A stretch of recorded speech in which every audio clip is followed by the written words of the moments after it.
It's Sunday again, and it's 6 o'clock, and it's time for Sunday Night Live. I'd need to apologise for last week. There was a lot going on with all of us, to be honest, myself and the girls. So we thought it best just to cancel last week, and then we will pick it up. We were going to pick it up on Monday or Tuesday, but we couldn't quite get that materialised as well. So here we are. It's been a busy week. Lots going on, especially with a certain political party. So we are definitely going to be talking about that and a couple of other things that the followers have asked me to bring up. As always, if there's anybody in the chat that wants to talk, put your messages in there, and I will read out as many as I can if they're relevant. If we have that psycho woman back on again, that just plastered the whole thing, then I'm going to struggle a little bit. So let's hope that she's had her medication. So let me bring the girls on first and foremost. Julia, how are you? I'm all right. Thank you. Yourself, Mark? Oh, tickety boo. Laura, how are you? I'm tickety boo, Mark. Are you? After the week's events, you're tickety boo, yeah? Well, I'm not, but I've been Yeah, away for most of it. I've been abroad, so I've just come back and I'm just trying to plunge myself properly back into the situation. It's all crazy. It's Isn't it? a bit of a mess, isn't it? To be honest, we will talk about this later. Let's just get these smaller issues out the way first, and then we'll come on to that, and we can get right into it and see what we all think about certain things. Okay.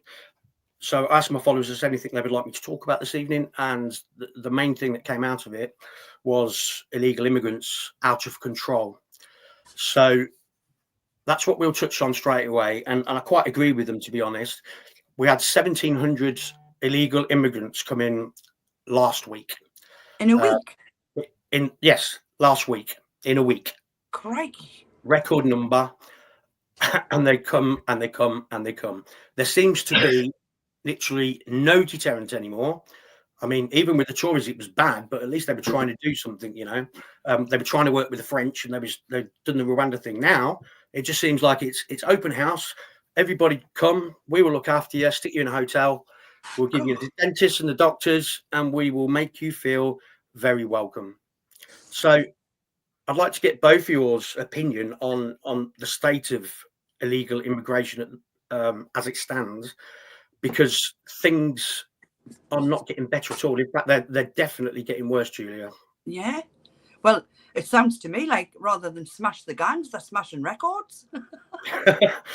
Do you know what I mean? I mean, how many more people are going to come in this country? We've already got 10 million in the last, and I'm not saying that all illegal immigrants, by the way, but we have got over 10 million people in this country in the last 15 years. And the Tories were in government at that point, and an extra 10 million, and they've closed 23 beds in the hospitals throughout the 23,000 rather beds in the hospitals throughout the country, and the like public services are getting less and less and less money, and they're wasting it, the little that they've got, on stupid things. And I don't care what anybody says, it will be having an impact on our infrastructures. Look at the prisons. They're having to release really bad criminals so that they can get people in that are saying nasty tweets, and you know about that, Mark. Yeah, absolutely. And that's, I think, everything that's, I don't want to blame the illegal immigrants, because, to be honest, if there was a way that they would be stopped, they would just stop coming, wouldn't they? So it's they're just taking advantage. They're jumping in whatever loophole there is and taking full advantage of the situation and raking it in on the black market. At the same time, Julia, that they're in control of their own person. Yeah. They make their own decisions, and their decisions that a lot are taking at the minute is to follow our children, and it's to try and rape our women, and it's not to integrate. So that's, although you say on one hand you can't blame them because they're being welcomed in, which is fine. They're going to come. They are going to come.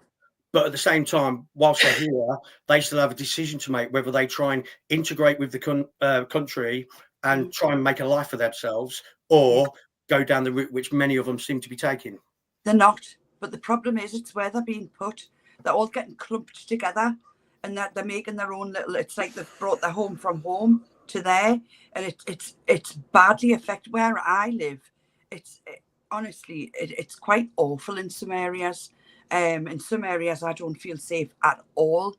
And the young girls that I see walking around, it's awful. And I see taxi after taxi through the night going past my window, and I live in quite a poor area, you could call it.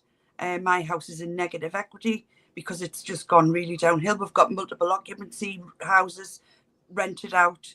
Loads of landlords own the properties now, and quite a lot of them are filled with either legal or illegal immigrants. And there's like the people that walk down my street, I feel like I live in Turkey. It's really bizarre.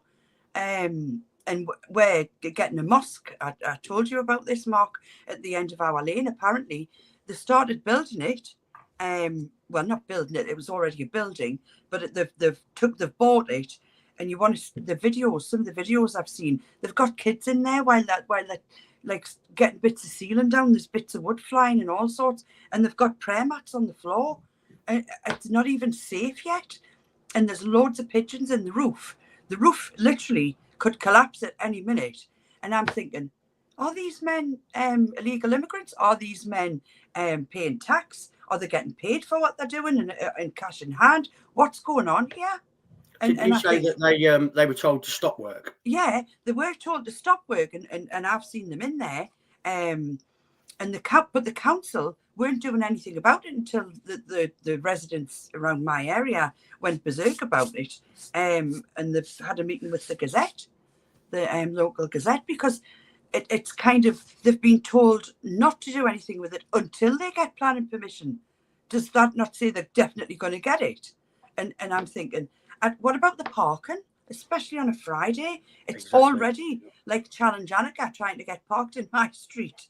Really, English nationalist Julie has said you wait for the call to prayers to start, which you brought up as well. I think that's 5 times a day, isn't it?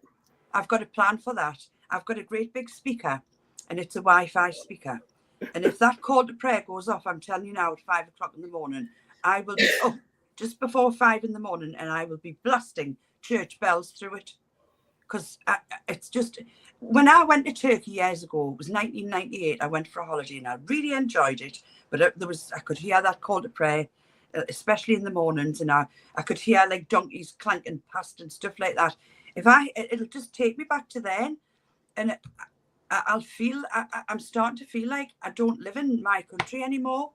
And I don't mean that. I'm not racist, and I can prove I'm not racist because I actually risked my life to save a black man, and I've got a bravery award and a police commendation for it, because he was getting his head stuffed in with hammers, and I jumped right in the middle of that, and he was a young black kid, and I thought he was at college. It turned out when I went to court and everything, it was all a drug thing. But if I was racist, I would not have got out my car and jumped right in the middle of that. I don't think any of us are racist. I honestly don't think any of us are racist, but that's what the left are going to use, and what these ethnic minorities are going to use to tar us with, and that's what they've got at the minute. And unfortunately, the government's going along the same sort of line with it all. It's just stupid. I'm not racist, and I know loads of people just like me who aren't racist. That I've got no problem. I don't give a monkey's what colour anybody's skin is. I couldn't care less. But one thing that does fear me, and that is, to be honest, because I'm a woman and because I'm a gay woman, I am frightened of the rise of Islam in case it ends up where we end up as an Islamic state. And I know that probably sounds, that's never going to happen, blah, blah, blah. But if you lived where I live, you would probably feel different like I do. Do you know what I mean? And it worries me. I honestly don't think it's going to be long, because we as patriots, as British people, we are not having children. Nobody can afford to have children. So the birth rates in our people has just gone. But the ethnic minorities and the Muslims and they are bang at it, if you like, and they're having plenty of babies. So in 15, 20 years' time, if it carries on the way it is, then we're going to be living. Well, I won't be living. I'll be somewhere else. But people will be in I think there will be an Islamic country here if we don't do something about this. I'm quickly. worried about it because there was a post on Twitter the other day. The headquarters of quite a few of these extreme Islam organisations are actually in this country. 8 out of 20 of them in the UK. That, if that's true, that's quite frightening. That, you know, Absolutely. and I don't want us to turn into another Iran or another Lebanon or another Afghanistan, because they were very much westernized in the 70s, and then it all went pear-shaped, and now look at them, and look at the way, I mean, in Iran they've legalized girls getting married at 9 years old. Good God. How? And then there's the Islamophobia thing that Angela Rayner's doing at the minute.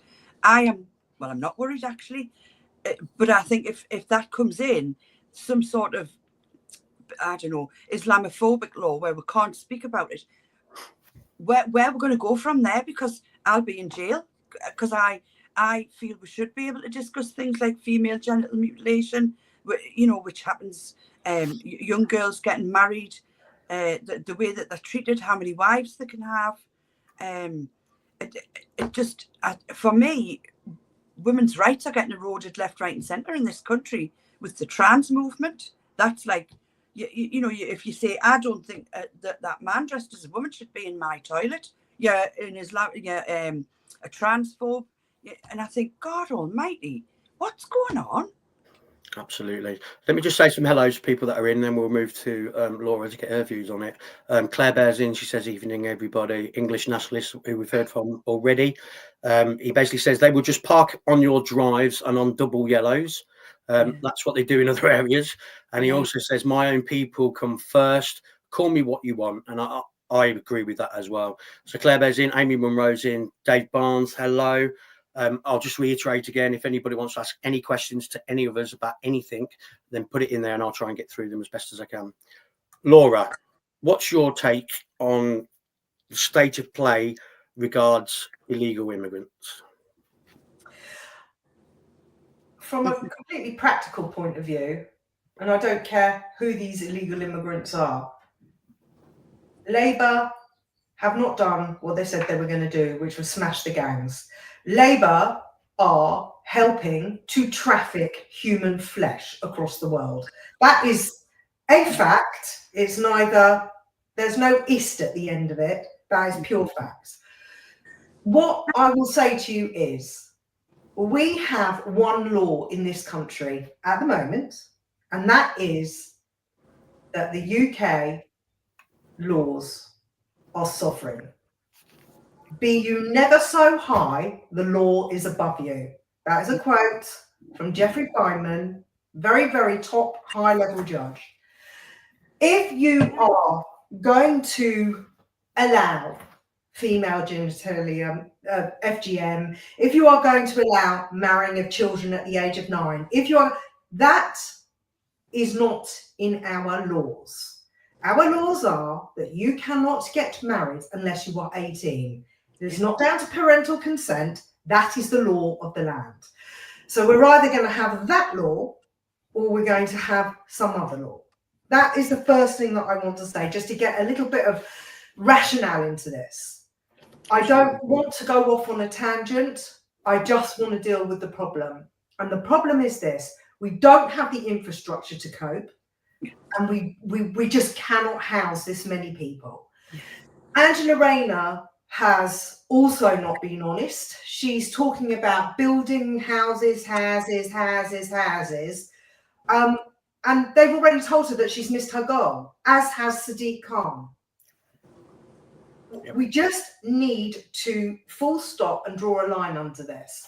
From a legal perspective, what is going on is illegal, and the Labour Party can change the name of illegal migrants and call them whatever other, I can't even remember, there's been so many different names, but irregular migrant, this, that, whatever. That is a box ticking exercise so that he can go, yeah, I've cut down the illegal. No, you haven't, because as we know, what limited data we're allowed to know, we know that those numbers are not going down. So you can call them whatever name you want.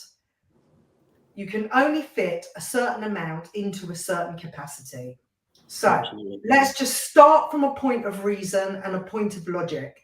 We are not doing anything about the numbers of people that are coming in here. There is everywhere popping up two-tier life. Yeah. Okay, and it's being passed off with different names and different variations and whatever. But the one thing that is clear is that people have had enough. And the silent protests are going to grow and grow and grow, because people now are not waiting for any Superman to turn up or hero or whatever. They are just going to keep on protesting until something is done and somebody listens from higher up. The only advantage that we've got at the moment is that globally people are seeing what is happening to the UK. And it's all very well saying that they're bringing in migrants because they want to explode the population, because in 15, 20 years, it's all rubbish, because they're stopping the citizens from having children, just like China used to when they had a 2-child cap. So we're either going to embrace polygamous marriage, polygamous relationships, and all these things that go with it, and we're going to give our citizens benefits for however many children they want to have, or we are all going to abide by one law. And it really is that simple. That's what it's going to boil down to. And that's where we stand legally. Yeah. Justin, hi. Thanks for joining us, Justin. It's appreciated. Big P is here. Good friend of mine, Big P. Glad to see you, mate. I'll talk about that in a second, buddy. Won't bring that up just yet. I just want to ask you a quick question on this before we just finish it, because we've got a lot to get through with the reform stuff. Are the billions of pounds that is spent on housing and supporting illegal immigrants a betrayal of the taxpayers in the UK, or is it necessary to maintain like a humane approach, if you like, while the solutions are being found? Laura? Classify what is a humane approach. A humane approach to what? When I say humane approach, but looking after somebody and giving them, because like they're coming in, we're giving them hotels, we're feeding them, we're giving them access to dentists, which we can't get. Well, some of them have got NHS divisions on site. I know. NHS on site in the hotels. So do you think the money that we're spending on them, as is, and it's a lot of money, and new hotels are having to be, they have to do, they're doing deals with other hotels to close down the normal working life and change it into these hotels, because we've got so many people coming in. There's nowhere to them to go other than hotels until they build these 1.5 million homes that they're not going to be able to build. So all the money that we're spending, I mean, I know it's not justified. I'm sure you're both going to say the same, but it's a betrayal of us, isn't it? Of taxpayers' money. That's where our money's going at the end of the day. And I think that's wrong. Where was this in the manifesto? Where in their manifesto did they say they were spending X million and billions on hotels? That's the first thing, because if you are elected and you've got a mandate, you should be carrying out that mandate, not changing words to pretend that you've met your targets. That's the first thing. The second thing is it humane to keep on trafficking flesh around the globe? What's humane about that? Because all you're doing is lining their pockets, and probably I will take a random figure, any political figure you like, have a look at what they were worth before they became a minister or in position of power, and now have a look at them after, where they're worth 1.4 billion or whatever they're worth. If you go out and earn that money, good luck to you. Brilliant, fantastic. I champion that. But you're not. You are stealing money. It is a Ponzi scheme for human flesh. That is the top and bottom of it. They know it and we know it. And instead of, oh, we're not having Russians here and we're not going to launder their money down the Thames. No, instead, what we're doing is we're laundering globalist money down the Thames. So what is being achieved out of all of this? There's no humanity in this at all, least of all to us, the citizens. And the other thing is that we need to change. I bang on about this every day on Twitter. We need to change the way that Parliament works, because we pump money in and they have omnipotent power. They can do what they like once they're elected. They can do what they like. There's no stopping them. Absolutely. Julia, I'm going to give you the last word on this. It's almost like we are now becoming, well, we are, I think, second-rate citizens in our own country. Do you know what I can actually see happening?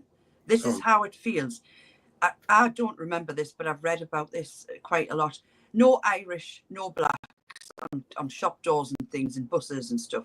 I can actually see, I feel like it's no whites now, or no straight white men. Men are having such a raw deal now. Now, we haven't, what I think is, we haven't got the infrastructure to support the amount of people that we are bringing into our country. We can't even support our own people in this country. And also, I know they're scrapping a bit of the legal aid, the foreign aid. What the hell are we paying countries for? To send their people that don't want to stay there?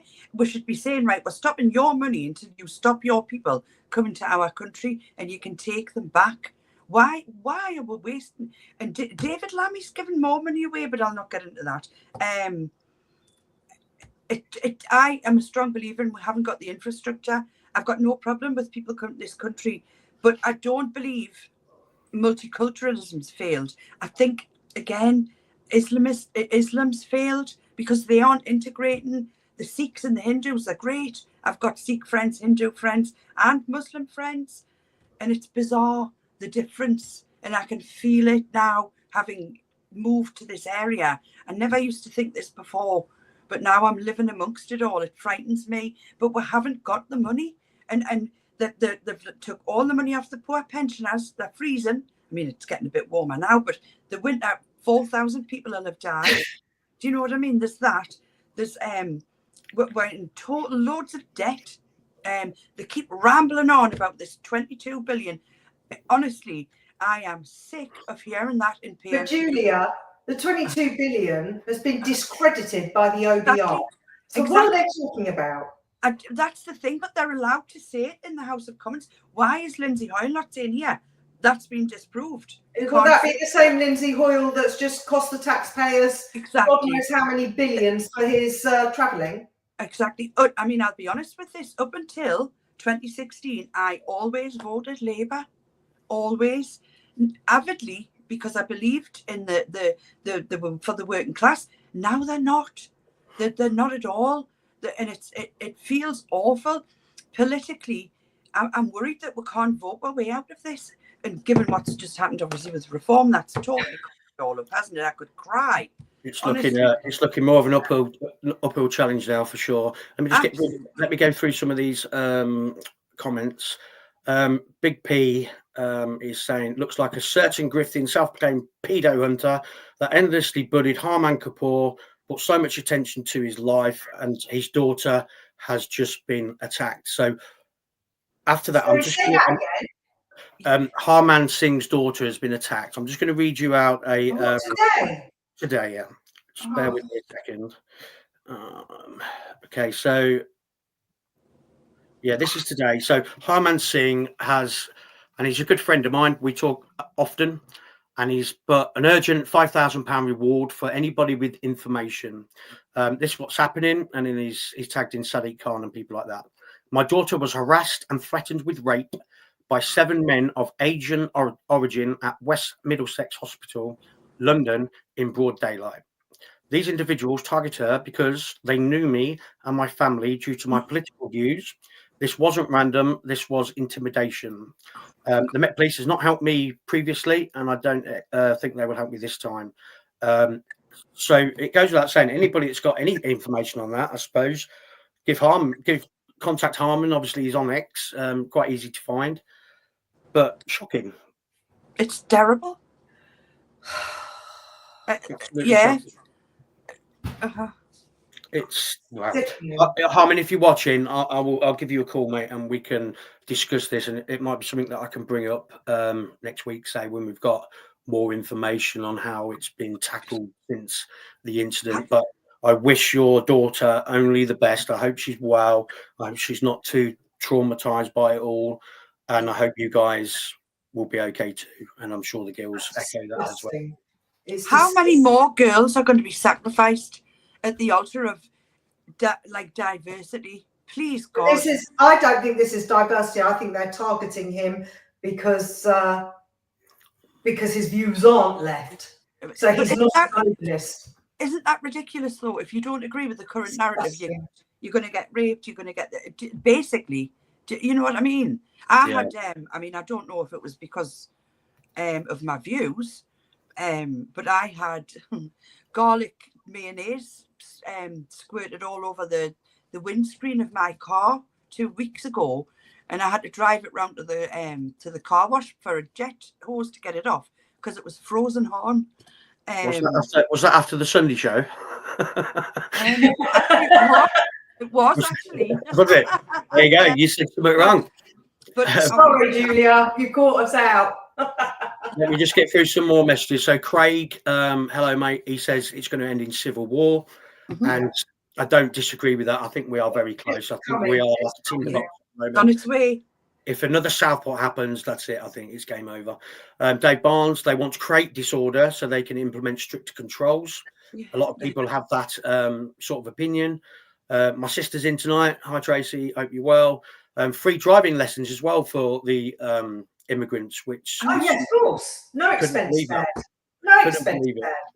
And a long waiting list for us, essentially, for the same thing. Craig says as well, Russia isn't our enemy. Our own government is the enemy. Yes. And as the weeks and months go on, my friend, I am more on that way of thinking, but I never thought Russia was our enemy anyway, but our government certainly are. Yeah. ES Palmer, hi. Is there no CCTV in hospital? I'm sure there has been, mate. Let's get some more. Say on this. Let me speak to Harmon. I don't really want to go into it too much. I just wanted to tell you what happened, but we might be able to cover this next week, maybe, as part of the show. Craig, and what do the police do? Nothing. Absolutely, Craig. But if you put a shitty post on here, then you'll be banged up in the morning. Yes, Palmer, I hope your daughter is okay, Harmon. Thank you. And been saying civil war will happen for quite a few years. And I think we are getting to that sort of predicament. Anybody that's watching, there's plenty of you watching now. Any questions for me or the girls, put them in there and I'll answer them as best as I can. That's to all the lovers and all the haters out there. I know you're watching. Yes. I will just say one thing, because I'll just pick up on that. Yes, there has been lots of talk of civil war, and obviously I will reiterate, I'm not for any kind of illegal or unlawful protest. You know, I stick to the law, I advocate in law. What I will say to you is that the talk of civil unrest has been going around and around in a circle for a long time, and that's why we think we've heard a lot of it. But there hasn't been as much action. That is because people have only just woken up once Labour got into Parliament, into government. And now people have woken up, and now you're hearing it, and it's becoming a centralised theme. So it's not it's not that we're becoming inactive. It's the fact that we're all just waking up to this and realising where we're headed with that. And I do hope that you're going to address the Zelensky situation, because that really needs talking about very briefly, but it needs talking about. Can I just chip in there about this civil war just very briefly? I don't know the name of him, but a professor's actually done a report about a civil war and an investigation, and he said, and it's a professor, that within 5 years we'll be very, very lucky not to be in a civil war. That's so. Yeah, I saw that those sort of fields as well. Anyway, so yeah, I saw that report as well. And the thing is, the more and more people talk about it, the more and more likely it is to happen, because it's on people's minds. And I genuinely think we are one terrorist incident away from things lighting up quite quickly. Dave Barnes says we can only use the money, not violence. And Grace says, do me a favour, let Laura know she's awesome. Lick ass. So are you, for spotting it. Right, let's just have a quick chat about Zelensky then. You wanted to bring it up. It wasn't on my radar tonight, but let's do it. It's literally a 1 minute thing. And all I want to say in regards to Zelensky is that I don't trust him. He's one of the people that I would love you all to have a look at where he came from, as an actor doing his dancing with his nipple tassels on and God knows what, came into power, is now worth 1.4 billion. His wife and him found time during war to do a Vogue cover shoot. Amazing time management skills there. And I would just say to you all, I do not trust him. This is a war Ponzi scheme. And that is why Donald Trump lost his temper with him, because I think they'd already agreed peace and Zelensky thought, no, I'm going to take my begging bowl around the world. That's all I wanted to say. And just all of you to be aware that he's not innocent, and nor is Ukraine. I know that they got invaded, and I don't think that, I do not support that. I do not support what Russia did, but I do not believe the threat is Russia at all whatsoever. I think George Soros' name is popping up more and more and more. Every time you read something, in comes the Soros name, and he is a vile, vile man. What he's done, activating all these different people, and all we can do now is all of us work towards one cause legally. Why legally? Because if not, you take your eye off the ball and you create the distraction. Stay legal, stay lawful, and start starving them out financially. And then they can't complete their plan. Their evil plan is undone. That's all I wanted to say. Absolutely. There's too many people being killed, man. Sorry, Julia. And I was just about to jump in and say absolutely. And Laura, every week will say the word legally. Guaranteed. You could create a new game of a drinking game if Laura says a certain thing or I say a certain thing. The same with Julia. Does Julia talk more than 2 minutes? Have a shot. Yes, you'll have plenty of shots. Does Laura say legally? Quite often, have a shot. It'll be a good game. Trust me. Julia, sorry. I forgot what I was going to say now. Oh, no. There's too many people being killed on Russia's side and on the Ukraine side. And a lot of the land that Putin actually wants and is invading is actually Russian-speaking people. I just think they should agree on a peace deal and do a referendum and see what the people want. But he won't even have a vote. But I saw they had some rave there in Ukraine the other day. How can they be having a rave when the country's getting bombed to buggery? You know what I mean? That doesn't make sense. So they were going to start impeachment proceedings against Zelensky. I think so. Alexander, somebody put up on Twitter, we in the Ukraine will start impeachment proceedings against Zelensky. Yeah, he won't even have an election. He's not even there. He shouldn't even be there. And he wanted peace initially, but Boris Johnson went and stopped it. And I think that's what Trump's pushing for, is to get the peace deal done and then to force an election. Let me just go through a couple of these messages and then I'll just have my say on that, then we'll move on. Tigaroo, great name. We have 127,000 Ukrainian men in the UK, but Starmer wants to send ours. Go figure. Tracy replied when I was talking about the drinking game. She said, we'll all be hammered. Zelensky is a Nazi dictator. And Captain Railwood, if someone took over the end of your garden, would you want it back? It's Russian land. Now, here's my view on it. Russia has, for a long time, said to NATO, do not come any closer to Russia. It's all right having it there, and there, and there, and there. But if you come any closer, then it's going to cause a problem. And NATO have just poked and prodded at him for years. And then he's finally snapped. So he's gone into the country to stop this happening. I think he feels that if Ukraine became a member of NATO, then it's a massive problem for him. With regards to Keir Starmer's announcement that we would put boots on the ground and planes in the air, that is quite hard talking for a prime minister to say that sort of things when they know that Russia's going to be listening to it.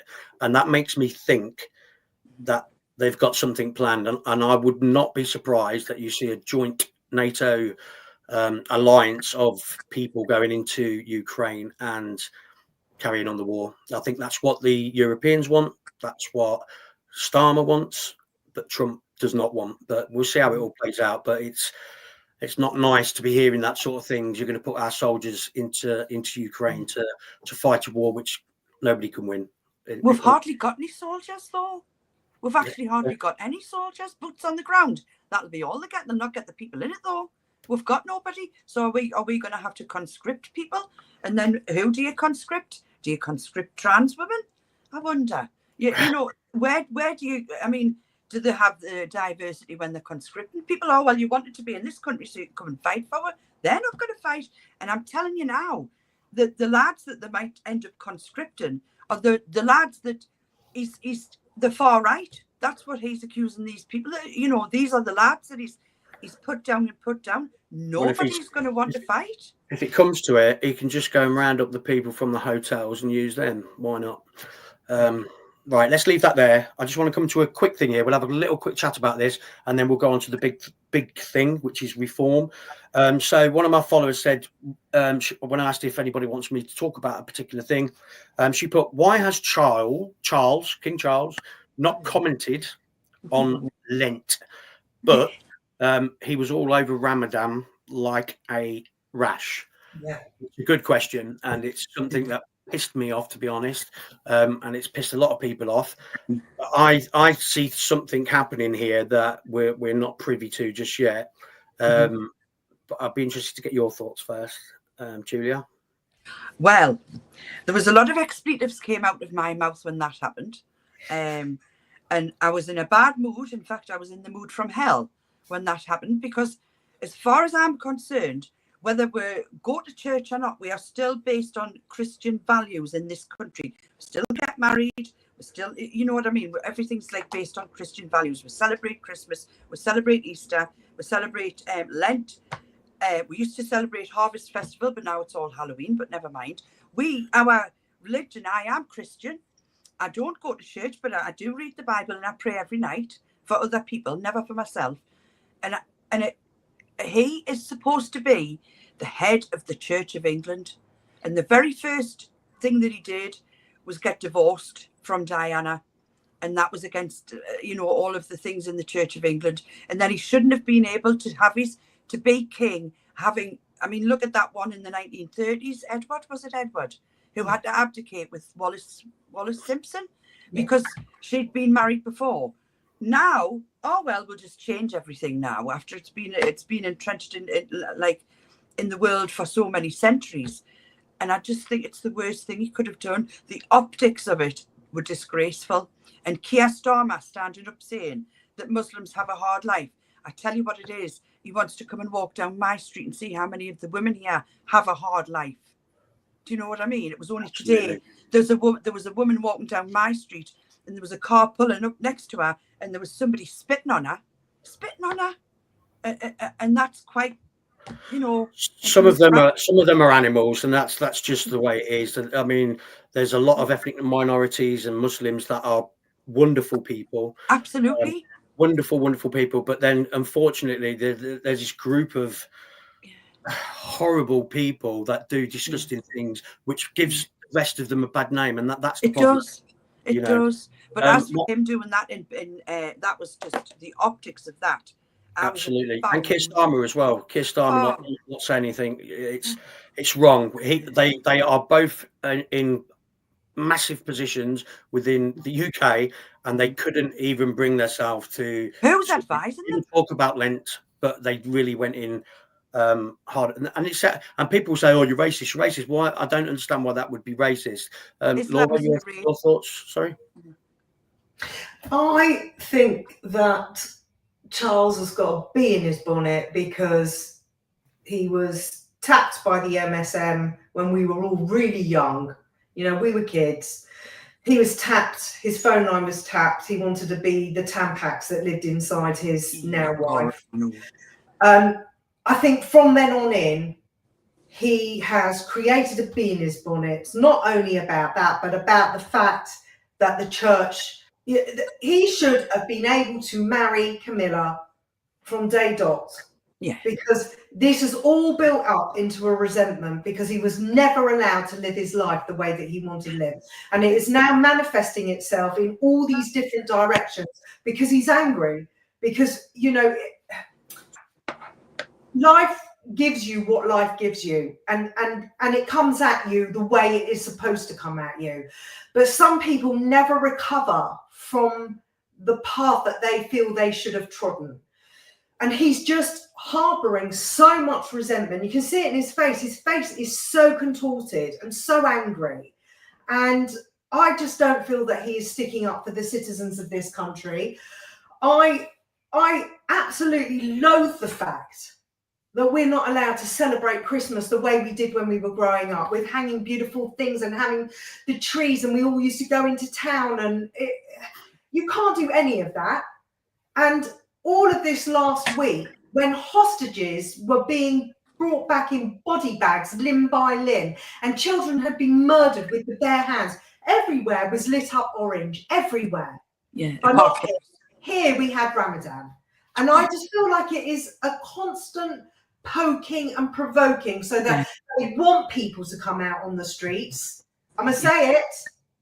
We keep legal, because they want you out on the streets. Plug it back. They want you out on the streets so that they can round you up. They're trying to do the very, very utmost to make your life a misery. Yeah. And I just feel that Charles has never had his way, so he couldn't have lost his way because he never was in the way. I hope that William is going to be a fitting monarch like Elizabeth was. But I've got to be honest with you, I think the monarchy died with the Queen. I cried buckets when she died, and I don't think it will ever, ever recover. It will never recover. I agree with that. So, She probably turning in a grave at what's happening. There's a lot of people that think he may have converted to Islam. Certainly, I've seen some things. He's had a lot of visits to Turkey recently. You can see that's documented. And why would he openly talk about Ramadan and not about Lent? It just doesn't make sense. So, is there any truth in that? I'm not sure. It needs more looking into, but he's certainly giving the right signals that might well be true. Trace said, not ours, but we're helping to fund it. This is about the war. Captain Railwood, absolutely correct, Mark. I totally agree that Starmer is stoking World War III. I believe he is. Wezza, Charles is the face of Islam appeasement. So we know where Wezza's thought process is there. Tigeroo said Trump is considering leaving NATO. I believe that to be true as well. Starmer I hope that happens. And Starmer is rattling his saber, but we don't have the army. All Europe has done is show Russia how defenseless we actually are. Correct. A good comment. King Charles was reverted in 1997, said Tigaroo. Somebody else on that side of things. Tracy says he goes on about his faith. It's disgusting and doesn't promote Christian rituals. Correct. Wezza, they won't lie. They're trying to spread the Umar. Have you heard of that word? UMMARAH? Oh, is that the feast that they have when? No idea. There's a feast that they have to either welcome in Ramadan or to see it out. No, to see it out is Eid. To bring it in, I think, is Umar. Wezza, can you clarify that for us, mate? And I'll let the girls know what the correct answer is. Dave Barnes, the royal, not loyal family have been in the inner circle of the Masons for generations. Tracy said she cried like a baby when the Queen died. Chris says this is correct. Captain Railwood, I don't like the Quran being used in the House of Commons to swear on oath to British governance. Can I just stop you there? Yeah. The reason that they do that, I'm not going to say the word. There's a reason why they do that, and it's based in the law. Didn't say the word. The reason that they do that is, and Jewish people do it on the Old Testament, yes, rather than the New Testament, is because otherwise, when you are giving your word that you will uphold this, this, and this, if you're not doing it on the book that you believe in, then you're not giving your word. That's why they do it. So you're talking legally, yeah? Have a drink, Jenna. Legal. William is WEF, just like Charles. He's employed Jacinda Ardern. Wezza, Umar is the Muslim community. There we go. Oh, okay. I can't even say this name. Some of these names really put me in a spot of bother. Dionysia Cat. It's called Liftar. So I've heard of Liftar before, but What's not of ITFA? What's ITFA? What, the fast? I think what they're saying is that what Wes was saying about the Umar, it's actually called iftar, but I don't know is the honest answer. So Tigaroo says, yeah, Tigaroo says is the spreading of conversions. Right, let's tile this up and let's get on to the big topic of the week. I'm sure Laura's going to be right in there on this one, telling us her take on it. Obviously, you stand for reform, don't you? No, I don't. I'm a branch secretary. I categorically do not stand for them. I'm a branch secretary for London, North London. Okay, branch secretary for North London. So a lot of us are in the belief and of the thinking that reform would be our way out of this shit show that we're currently in. We could maybe vote ourselves out of where we are, and we've probably got one chance to do it. And reform's popularity has just grown and grown and grown. Their memberships have gone up to over 200,000. I think it's close to 250. It's I think it is 219, isn't it? Yeah, close to 220,000. So they're doing something right. Now, a lot of people, like myself, thought that their best MP that really stood up for us was Rupert Lowe.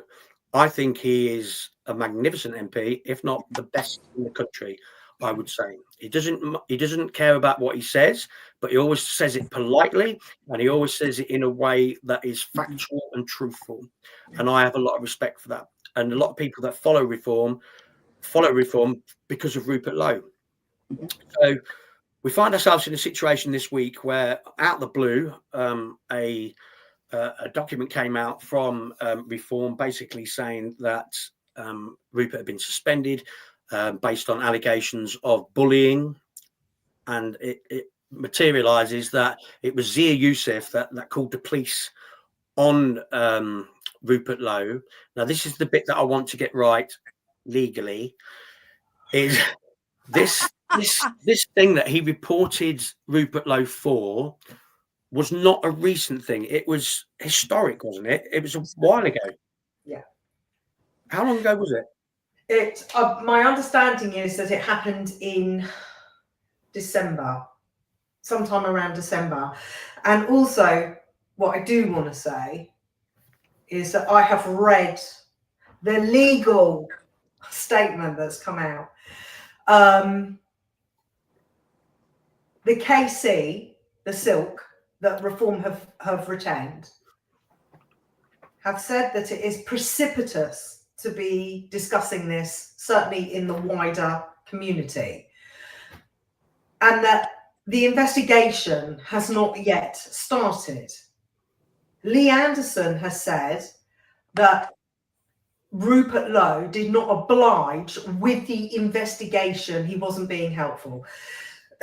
Are we to believe that there was a private inside investigation prior to the Silk being taken on by Reform at great expense to us taxpayers, I might tell you, and Reform members, I should say, and that investigation is about to initiate?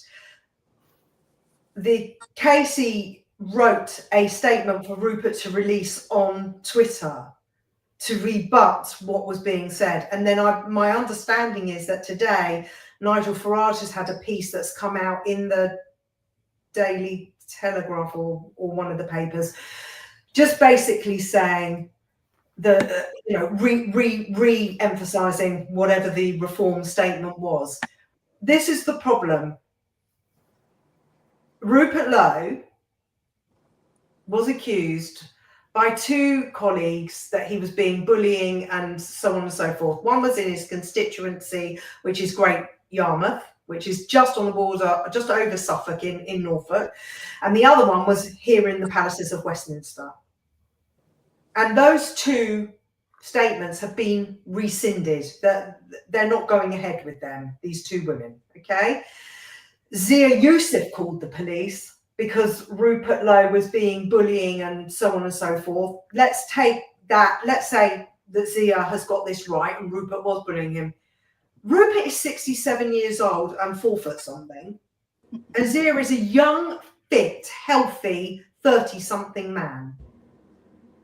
What could Rupert physically do to this man that would make this man feel bullied? If somebody if I'm 5'4", if somebody came to me and I said to them, I'm going to knock you out, they would laugh if they were 6 foot. All my kids are much taller than me. My husband's 6'4". If I said to him, I'm going to knock you out tonight, he'd be like, yes, okay, see you later. Why is this happening in the wider forum? What's going on? Well, it's strange, and it's probably not coincidental that Rupert Lowe has had his own words said about the leadership of the party not that long ago, and he basically said that Nigel Farage he acts like he's a messiah, like everything has to go through him, and he's at the top and everybody else is below him. That's the kind of gist that he was saying, and he also echoed Ben Habib's thoughts that the party is not a party because it's not down to the membership at all. They don't have any rights voting these people in and out, etc. So that was last week, I think it was, and then just so happens that a few days later, this report comes out, and Zia Youssef is phoning the police on him. Coincidence, Julia? Sorry. Well, no. I don't know what to make of it, to be fair, because I don't know any of the Reform members, obviously. But from what I've seen and what I've observed with my own eyes, Rupert Lowe doesn't seem like the kind of bloke. And from other people that have come out and said he's not like that and blah, blah, blah. It strikes me of a smear campaign. And I don't like that. And I just wish they'd just spoken all together in a little room away from everybody and sorted it out, because the only chance we had of doing something to change things in this country was reform, although I don't think Nigel, from what I've seen and what I've heard of him, there was some disagreement between him and Rupert about he wants to deport all the illegal immigrants, and Nigel Farage has openly said he wouldn't do that. So I think it's been a long time coming. And actually, Danny Roscoe, I spoke to him at the last rally in London on February 1st, and he predicted this would happen. He said this is going to happen, and he was all for UKIP, which, to be fair, a lot of Rupert's views align more with UKIP. And there's a big part of me thinks Rupert Lowe should just say, well, stuff you lot, and I'm going to UKIP. And he could be the deputy manager. I'm sure Nick Tenconi would have him as a deputy manager, and he'd be brilliant. Nick Tenconi has already said and already put out a video of him inviting Rupert to speak to him. Essentially, he's like, Rupert, look, come and speak to me.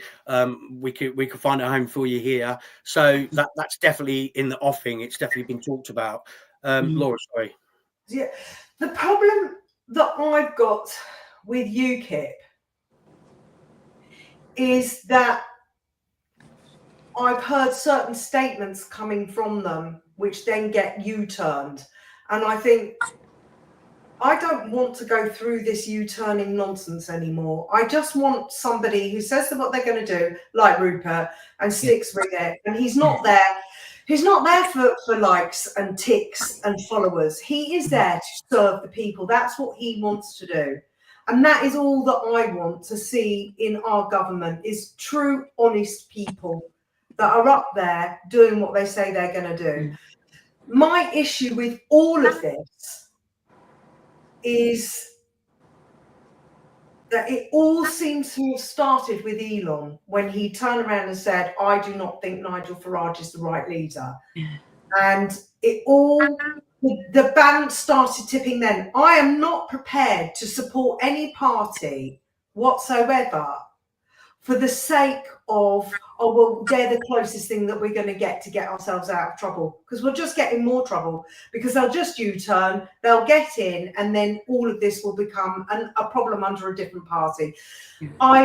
There was a very strong couple of views on Twitter, which I highly recommend you all read, and I will post them in my link at Law TV2, of people that are saying we've still got 4 years to run.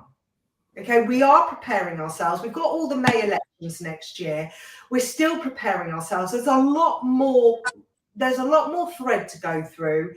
Let's not all rush to get behind one particular party. Let's just wait and see how this spins out. Because I think what's happening is we're all running there. It's like an airport where they go to you. Could you all go to gate number 4? And you get down there. Oh no, we've changed the gate. You go down to gate number 2. So you're all running there. Let's just draw breath, because this is all exhausting us. And let's see what happens out of this. Because Rupert, out of everybody, seems to be the most reasonable and taking stock of what's going on. I think the fact that we've got 4 years is probably the only good thing to come out of this, because it means that there is time. I'll just read some messages. Dave says, I didn't subscribe, don't trust any of them, pushing a vaccine on us, etc. Tracy says, UKIP are looking more and more promising, especially if they can entice Rupert Lowe. A lot of people saying that, Tracy. Craig says, I cannot support reform anymore with all the backstabbing that's going on. I am now fully behind UKIP. Reform are now the same as the others. They have prejudice and an investigation already. Captain Rollwood says reform are reformed Tories, i.e. the Uni Party is showing again undemocratic wolves in sheep's clothing. Tiggeroo says all the smaller right-leaning parties should have a coalition and bring in people like Habib, Lowe, whilst there is time.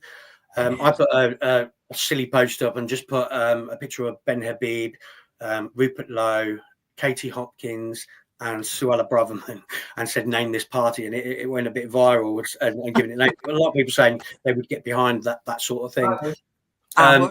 Tracy says, I don't think that they like Lowe being the most popular member of Reform. No one believes the sub story of Mohammed and Nigel. Dave Barnes says Uni Party, and 2 people, one after the other. Nick Tenconi is a wrong un. I've heard similar, and I know similar, so I won't comment on that just now. I'm embroiled in too much scandal as it is.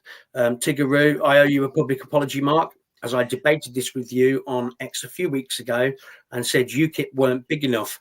I have seen better now, but UKIP are still too small and need other groups in a collab. 100%. A lot of people are thinking that if Rupert Lowe goes to UKIP, then he will take a lot of support with him. And I believe that will be true. But it's like Laura says, we're in a position. It's like I consider myself politically homeless now, and I'm just going to sit back and wait and see what happens. Not happy one bit about what's happening in Reform. It's the mirror image of what happened with Ben Habib. Ben Habib challenged the Nigel, he's gone. Same with Rupert, and he's gone. Is that just the case as it is? Is Nigel that, stuck up himself that he can't take a bit of criticism? So it's unfortunate. Are UKIP an option? I would advise not. I won't go into that just now, but I'm with you, Mark. I have not got the right vibes from UKIP. I'm worried about where they might go if they got into power. I think that they would go extreme right. And you've got to ask yourself, what else is there? So you've got the Homeland Party, and they are far right. They are they're more vigorous than UKIP are, and I'm going to be interviewing them soon. Actually, I've got the leaders of the Homeland Party coming on. I'm trying to get Nick Tenconi back on as well. Somebody says hopefully there is a new party. I've heard that I have heard through the grapevine now that there is a new party being convened of people that want to actually just represent the people of Great Britain. Yeah. We need that desperately. What we need is a party that will deliver what we want delivered. And what we want delivered is safety, security, British values. Nobody is saying that no other things can be celebrated. But I've been born into a Jewish family. I do not believe in religion. I think it creates so many. We all believe that there's something more, and let's just leave it at that. We don't have to label everything. Yeah. But I have grown up in this country, and we used to have the most amazing Christmas tree decorations. You'd sing hymns. It would be beautiful, right? And that's coming from somebody who was born Jewish. Starmer is Jewish from 6 p.m. on a Friday for a couple of hours. The whole thing is just so bizarre and insane. Stop labeling everything. Everybody is human. That is where we all connect together. And then I like red, you like blue, whatever. Yeah. We need to get those values back. I think somebody like UKIP would say, we're only having Christmas, everything else is being... Yeah, maybe I could... That worries me, because then you have got brilliant people like King Kapoor 72, that's his Twitter handle, Armin Kapoor. He is an amazing guy that lifts everyone's spirits. He posts brilliant things on X that make you feel when you're at your lowest ebb, you can always rely on him and his wife to post a photo and really lift you up. Yeah. I don't want to not recognize other cultures and beliefs and whatever, but I want to see our Christmas tree standing proud. I don't want to see a model of 5,800 LGBTQIA plus and on 58 binaries and whatever on the plinth at Trafalgar Square. I want to see Queen Elizabeth. She is the longest reigning monarch. Didn't she overtake Queen Victoria? Yes, I think she did, you know. Yeah, she's the one. Yeah. I don't want all of that. And I don't want children being taught in school the baby in my daddy's belly. We're not seahorses. No, there's don't women get me and there's men. You choose who you want to identify as. That is your choice. Nobody's taking that away from you. But stop making other people having to address you in a certain way or making us feel uncomfortable. It can't be one rule for one and one rule for another. And just to say, Laura, it's great that you're being feisty this week, because I can just sit back and be calm now. Laura's the one that's going for it tonight. So just watch what you say, though, Laura, because legally, you might be in Dave Barnes says Katie Hopkins, though. I know, mate, that was just for a laugh. But somebody like Liz Truss, maybe, she's gone more centre right than what she was when she was in the Tories. Maybe she was being held back by that. Hopefully there is a new party. I think that if there is going to be a new party, now's the time to do it, because a lot of people like myself feel politically homeless, and I think they will find a home for them quite quickly, and they can build from there over 4 years. So I would say a Ben Habib, Rupert Lowe, that sort of partnership with a few other faces, a Liz Truss, maybe a Suella Braverman, Howard Cox, people like this, it would gather a lot of support.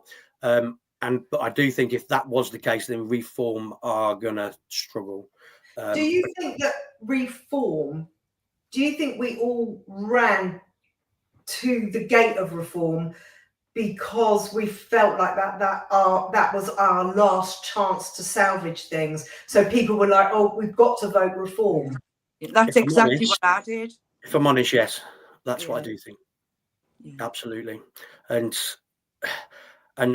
a lot of people say we've got one opportunity to vote, and I believe this to be true, and I do think this, that the next general election, whenever that may be, if it's earlier, then absolutely great, and hopefully things manifest itself when it goes that way. But if it is the full 4 years, it's the full 4 years. I believe we've got one opportunity to vote a right-wing party in and try and sort this mess out, because if it doesn't happen in 4 years' time, I honestly, I dread to think actually what I think. I just think the UK will be, it's unrecognisable now, but it's going to be a lot worse.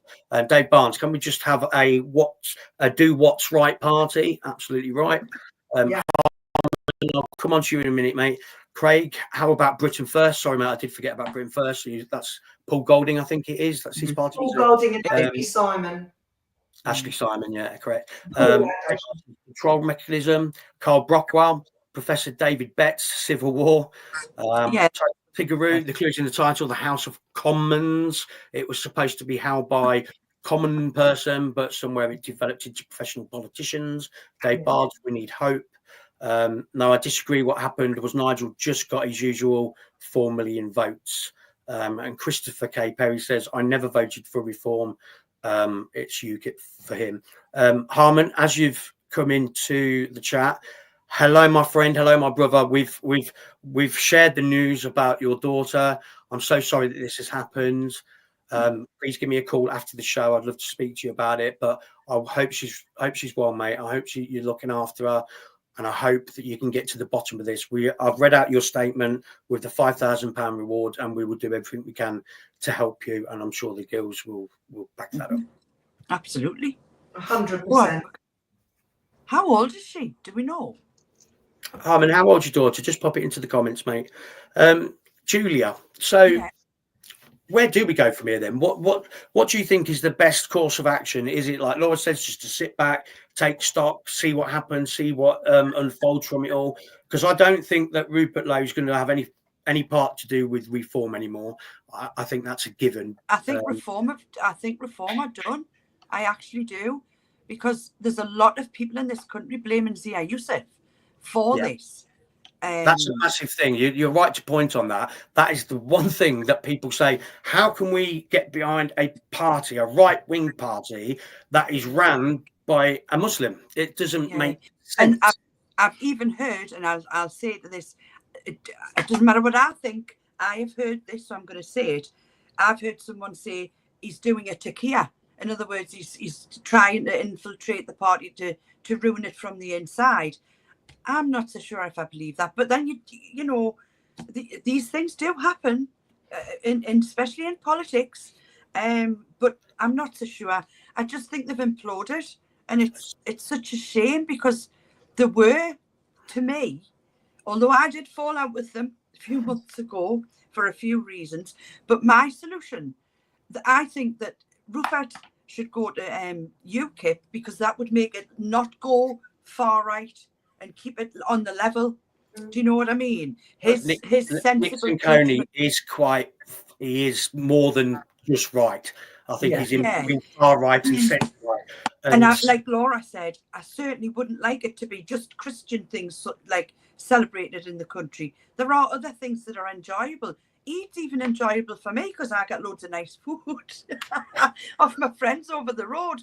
But at Christmas, they won't have anything to do with that. You know, even if I was to say I'll go and get a halal chicken, they won't eat any dinner. They will not, you know. But that's their choice. That's, you know, I am not as staunch as they are, but then I've got staunch Catholic friends, blah, blah, blah. But if he went to UKIP, Howard Cox did, Suella Braverman, Liz Truss, Robert Jenrick, if they all jumped across to UKIP, I think that they'd come more that way and be they would have a lot of support very, very quickly. They would, and that's what I think they should do, even if they wanted to change the name of UKIP. I don't know, but I think that would be an excellent solution. Excellent solution. The thing is with UKIP, they with Nick, he's got a manifesto of sorts, and he's got whatever point system that he would like to introduce. Nick Ciccone can say anything he likes, because he knows that he's not going to be in power. So he's not going to have to make good on anything that he says. So he can come out with wild things like, I'm going to deport everybody that's illegal. Yeah. But if you get into power, you've got to be able to come good on these things. You've got to show the receipts. And I just don't think that, one, he's ready, and two, that he speaks really well. I had him on an interview and he was brilliant, and I asked him questions and he answered them all really well. And I got on really well with him, to be honest. But you've got to ask yourself the question, if a general election was held tomorrow and UKIP got into power, would he be able to do the job? And I don't think he's ready for that. And I think it would be a shock to the system. But that's why we need a lot of sensible, experienced people that jump across and say, right, we'll join this. And it would just, to me, it would just tighten it all up. So let me ask you this, Julia. If let's play dream world that there was a general election tomorrow, where would your ex be going? It would have to go with UKIP. Okay, Laura, I assume you'd be Reform. If it was tomorrow morning, I would go Reform, because the people that I work with in Reform, I know they only care about the community. They're lots of Rupert Lowe types. They only want to do the job, and they want to do it right. If you say Nigel has said he won't be doing mass deportations, and Rupert Lowe says he will, Richard Tice put a message out this week or last week saying smashing the gangs, they're not smashing anything, only Reform will deport. Now, we've now got Richard Tice saying that, and Rupert Lowe saying that. So is Nigel not saying that? I haven't read that Nigel. No, he has. He's been on film saying, look, it's not just as easy as deporting people, and we have to let people be that are already in. So he's basically saying he wouldn't deport anybody that's in the country now. What he would focus on is the boats coming in. So that leaves us in the same position, and people will still come into the country. I don't know if he's changed his tact on that at the minute, but that is certainly the way he went, and I think he done that to garner support from that community, if you like. That, if he can pick up some votes from Muslims and from the ethnic minorities and the immigrants that are here, then he's on a better footing going forward. But he said a different thing before he was an MP, which is what pisses me off. He says, "Oh, he's going to be heavy," and that's why people liked him, because he was quite tough with what he said. And then he gets in and he's an MP, and his tone totally changes, which is, it doesn't sit right with me, if I'm honest. Let me just read some messages out. Dave Barnes, we needed hope. No, I just agree with what happened with Nigel. I've already read that one. There was no desperation. 40% of the people didn't even bother voting. That's true. Yeah. True, yeah, as well. Dave Barnes, put a post on X and I'll get it shared. Okay, mate. Christopher K. Perry, to be honest, Mark, I am looking at houses in Dubai and a golden visa. I'm sick to death of this country. A lot of people are thinking that way, mate. But if everybody leaves, there won't be nothing to come back to. So I do think that we need to try and fight. We have to fight first, then we can go. Absolutely. Legally, yeah. The red boxes that go daily to Buckingham Palace says the king is heavily involved in politics, is why nothing changes regardless of who gets into power. Jews and Christians could unite in God MPs, Tracy. That's what Farage did until he became an MP, what I just said.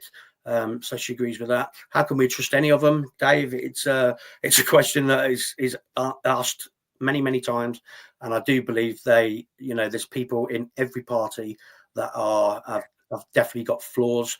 Tigaroo says Jeremic is WEF. I believe that to be true as well. Carl Brockwell says the caliphate is alive and well in full swing, and the United Kingdom needs to be more radical and grow a backbone. I definitely believe we need to grow a backbone, and we need to be more proactive with what we're doing. Hence the council tax strike, which I'm trying to get off next month. That's a place at the minute, which I'll talk about at the end. Trey said he wasn't saying that before he had a genuine chance of being in power, though. Agreed. Tigaroo, can I ask a question? Is Nigel playing strategy by playing to the Muslim side until he gets into power? I believe we just talked about that as well. Loyal to the throne says head to head with Lubna. I'll catch up later. And Dave Barnes, well, they have driven a plan to depopulate. I put a poster on X, Laura, and it basically said what they've done today is a massive mistake. I think it could have been handled a bit differently, and I think quite instantly a lot of people cancelled their memberships. I've seen many people that said they've cancelled their membership. I haven't as yet because it's not due, so I'm one of these that I just could now sit back and just see how it plays out. Will I follow Rupert Lowe? Don't know, because I'm not 100% with UKIP either. We need to get behind the party, as Julia said. What makes you think that Rupert's going to UKIP? it's talk for now, but it's not from anybody in particular. But Nick Tenconi did put an open request out video saying, Rupert, call me. We can talk and we can find a home for you here. So, and I don't think he was just doing that for clicks. I think he genuinely meant it. He can see how good a politician that Rupert is. He would improve the UKIP party. 100%, and I do think they'll get a lot of report. But what's going to happen is UKIP's going to have more voters. Reform's going to have a similar number of voters, and then the voting split, and then we get Labour. That's fact. The only good thing out of this is we've got 4 years. 4 years to sort this out, to get all our ducks in a row. But Laura, it was a massive mistake, wasn't it? You've got to agree with that. I'm really shocked, and I've spoken to a number of people in my branch, and we're all just shocked that this has been thrust into the public sphere, because when you do that, how do you come back from that? Or was it done on purpose? Is it part of this overall strategy? I know one of the listeners have just written in and said, is this an overall strategy? I don't know, but what I will tell you is this: if it is an overall strategy, I don't like it because it's dishonest. I do not want any more of these dishonest politics. I want to know, I want to see what we're getting, I want to know what we're getting, and then I want to understand how they're going to deliver that. I'm done now with the guessing games and, oh, he's so clever and he can outfox. I'm not interested. You know, we're not in a court of law doing legal things. You can have a shot, Mark.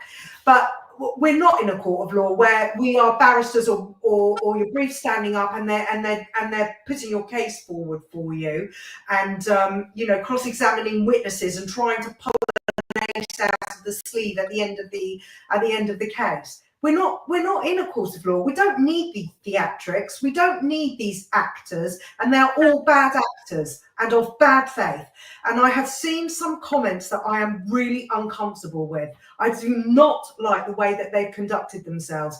And yesterday, I know a number of people said that I'm done. I don't want to go back. And I said to them, do not sign up with anybody. Let's just sit back. Let's take stock and let's see what's going on. All these Conservatives that are now jumping out of the woodwork saying, we've learned our lesson, we know what we did wrong. Do you?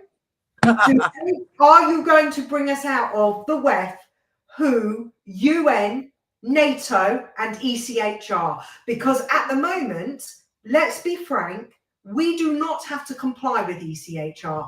We have, under one of the sections there, section 4, you can declare an incompatibility, especially when it comes to grounds of terrorism or national security. Why are they not invoking that? Why are they sticking with it? It's all nonsense. I can't leave the UK because my son likes chicken nuggets. Politicians say that it's smashing up shop windows, but he's not allowed to do it.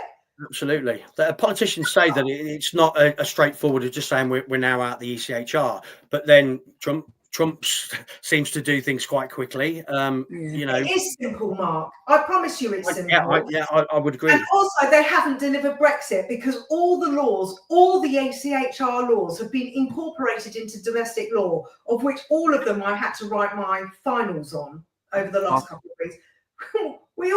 All our contract law, everything is still all domestic, ingrained in our domestic law.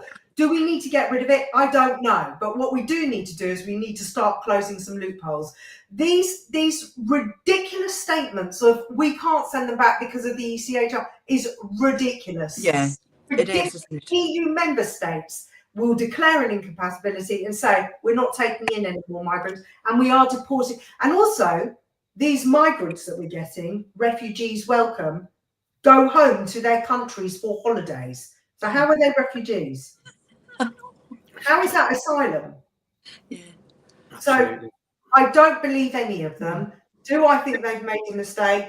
The echo chamber this week, especially around me, has been, I don't think reform will ever recover from this.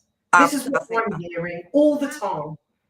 I think that could well be right. I mean, I was quite heavy on it and saying they're done. I'm going to cancel my membership, but then I've had a night's sleep on it, and I'm kind of I just want to see what happens. I just want to see what happens and where things go. You know, will Rupert Lowe make up with Nigel and stuff? I don't see that happening. I really don't see that happening at all. And unfortunately, a lot of Reform voters are big fans of Rupert Lowe, and that's where the problem comes. The only good thing, like I said, to come out of this is that we've got 4 years to sort this fucking mess out. I was devastated, to be honest, when it all came out. I was like, fucking hell, what are we going to do now? I was gutted, yeah. I just think they shouldn't have aired their dirty laundry in public. Simple as that. I honestly believe that because Rupert Lowe spoke out about Nigel, that this is why this has happened, especially because it's an historic event from December. You know, it wasn't like something's happened in the office yesterday and he's gone, call the police. Rupert Lowe's threatening to jab me in the throat. This was something that happened in December. Let me just read a couple of messages. Transparency in government is paramount. Absolutely, Dave. Tracy says there will never be true transparency in any government. I believe that to be true as well. Question for you both. Are you prepared to still vote for Reform after the Rupert Lowe incident? Reform are just another Tory offshoot. They do not want free speech and do not want deportation. Quickly, yes, no? No. Laura? I think I'm going to have to.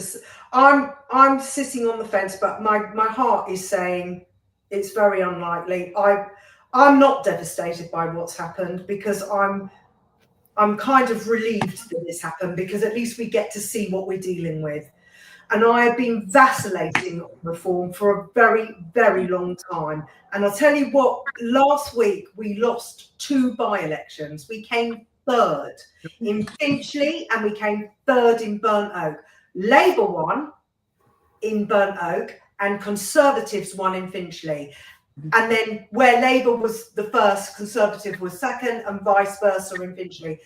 And everyone was like, oh, but we still came third. It's brilliant. We got X% of the vote since the general election. No, because this country is in a state of devastation. So are we not getting the turnout of voters? I don't believe that to be the case. And if we are getting the turnout of voters, why are they still voting for or are the elections rigged? Absolutely. Tickaroo says, Laura rocks, and he's put 3 flames and a thumb. So it looks like you got a fan there. And nothing, unfortunately, for you, Julia, I'm afraid. I'm not bothered. You're not bothered. or me, for that matter. Where's my love? Dave Barnes, the feeding trough is deep. Laura rocks. Christopher said goodbye. Craig, there's always something with Nigel. He's always messing things up. The one thing I think that could come out of this is a new party. That's what I think could be the hallelujah moment of all of this, is because I know people are talking about it and there's been a big call for it to happen. I do think if the right people get together and they've got 4 years to build something from scratch, I think they could actually win the general election. I honestly believe that. If Never forget, Mark, that Elon will be behind whatever comes out of he will be supporting, like he did AFD in Germany and like he does Giorgia Meloni in Italy. He was going to invest in Reform and he saw something and he scattered it by saying, I don't think Nigel is the right leader. Yeah. I think Elon Musk is watching to see what's going to come out of this. I think he's deliberately thrown the bomb in there and waited for it. He's very clever, isn't he? And look, we're all politically homeless now. It's not a problem because we've got the 4 years. Only good things can come out of this. I think that a lot of us were kidding ourselves and going, yeah, Reform, they're going to do it, because we were desperate. And I think now with a bit of... But in reality, though, the polls did show, I mean, the voting intention polls did show that could be a possibility, but that it has taken a little dip. And Labour, unfortunately, have took a little rise. And that's because people think that Keir Starmer's handling of the Ukraine thing is shown himself to be a true man and a strong leader. I don't believe for 1 minute that's what he showed at all. It would always be a wet wipe in my eyes. But voting intentions did change a little bit. You saw that, and so this could be a moment where, if the right people get together and create something, I honestly believe that that's the way to go. And I think that will happen. Do you agree? 100%. Yes. Yeah. But it would have to be. I can see it happening. I've had messages from people saying, you know, this is what they want to do, and can we get a meeting together to look at putting together some sort of constitution or whatever. I can see that coming as a very positive upshoot from it. Do I think reform will recover from this? I don't know. Do I care? I don't know, because what I want is something that serves all of us. I'm not really interested in reform. I'm interested in the people that need a party. And I think that Rupert saying, everybody, you need to get behind reform because, you know, we've got to put this country straight. We're in a very bad way. Yeah. I think it will have the opposite effect. Yeah. I think people won't vote for reform. Yeah. No, I don't either. Big P is asking me if I'm okay. What do you mean by that, mate? Let me know. Am I okay? I think I'm fine. Maybe you've spotted something that I've not noticed myself. ES Palmer, you had to go at mine too. Dave Barnes, doesn't make sense. Dave Barnes, I had to go at them about it last time. I think they're talking about something else. Yes, they always have pencils, a lot of people. That's where that comes from. I think you're right, Mark. Let's see if anybody does something for Tommy. Yet to be seen. Dave Barnes, noticed there's always a pencil in the polling booth. And then we're back to that. So that's probably where we should leave it tonight. I'm sure this story is going to develop into something else, and I'm sure a lot's going to come out of it. I'm hoping for the birth of a new party with people in it, but we need a right-wing party, and that's the problem.